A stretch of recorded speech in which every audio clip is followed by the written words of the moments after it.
খেয়ে আর মজা পাচ্ছি রে। আর একটু সুন্দর করে চা বানাতে হবে।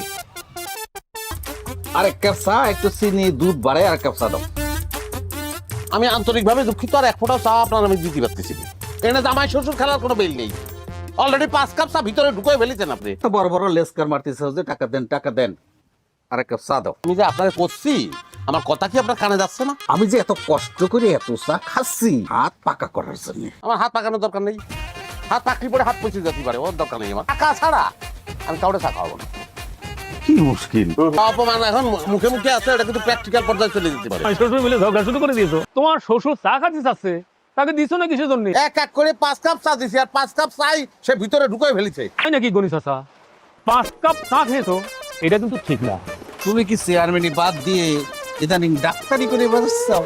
গেল নির্বাচনে এই চায়ের যে প্রতিযোগিতা হয়েছিল, এই গণিমিয়া জিতেছিল,